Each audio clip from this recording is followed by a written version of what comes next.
I have a question for this board, because as I supported Ann Barnett in the first item this morning, I do not support her on the second item or the issue related to this second item, and let me tell you why. Had she come out and said, it's against my moral conviction and my religious belief, and I'm going to stop this, providing this service, then I would understand. But to tell the people of Kern County I'm doing it because of budget issues, I'm doing it because of security issues. How many of you have walked the halls on a Friday and seen the people sitting in that office?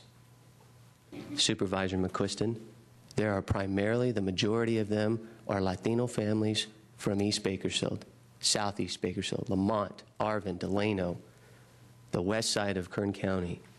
That's who's being discriminated against today. And the fact of the matter is, on November 4th, if that initiative passes, if Proposition 8 passes, would we reinstitute this service? It costs us minimal money. Please tell me that you don't think that's a security issue for having minorities in this building. Would we?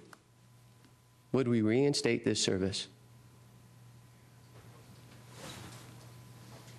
So the maker of the motion, perhaps one thing we ought to do is just refer to staff to bring it back on November 5th or whatever Tuesday follows November 4th. And is that really what we want to do as a board? Because up until this issue came to light, this was a great service we provided to the people of Kern County.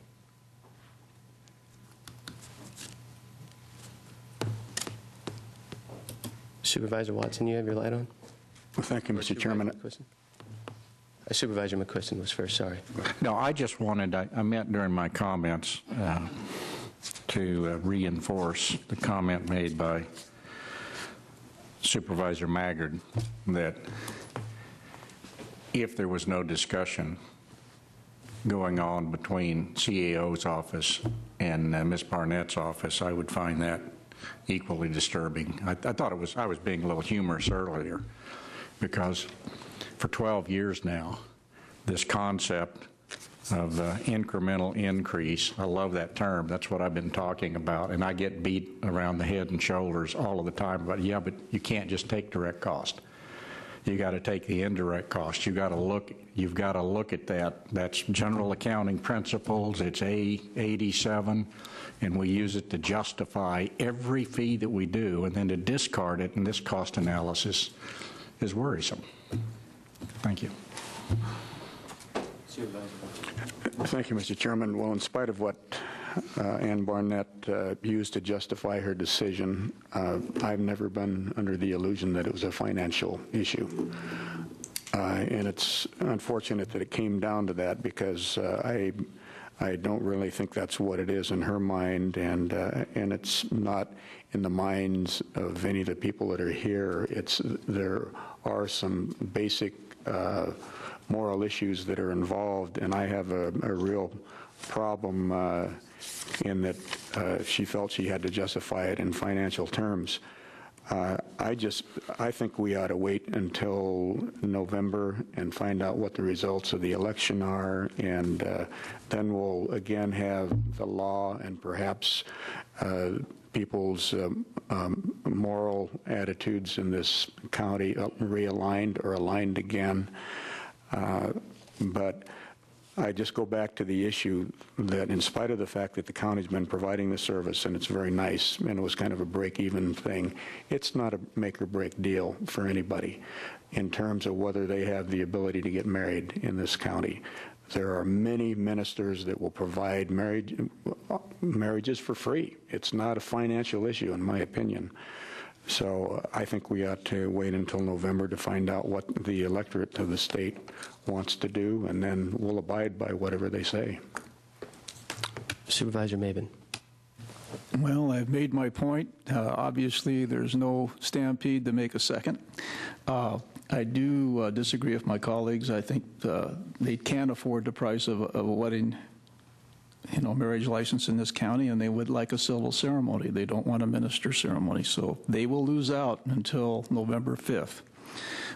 with that, so I'm going to end up withdrawing my motion and make a motion to receive and file. Second.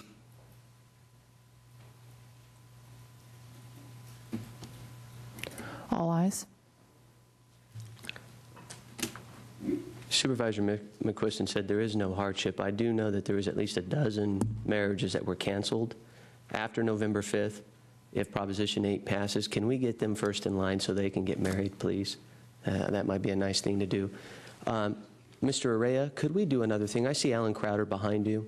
Could we write a letter to our state legislature to perhaps amend the initiative process?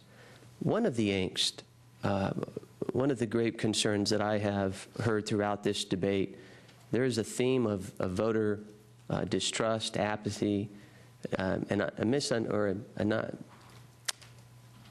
no one understands how they can vote on something and then have it overturned by a handful of judges. We have to verify and validate each signature that is collected for the initiative process. We have to review the letter or the statement that is submitted on the actual ballot. One of the things we do not do is have a court, a judge, something of the sort, rule on the constitutionality of the initiative before it goes on the ballot process. And I don't know if that can be done, but it makes no sense or for someone to vote on something and then for it to be just overturned. And so if we can explore working with the legislature to try to fix or clean up the initiative process, as Supervisor McQuiston said back in June, it is a great tool that the voters have to our advantage and sometimes to our disadvantage. And so I'd like to explore that possibility. It's just a simple request.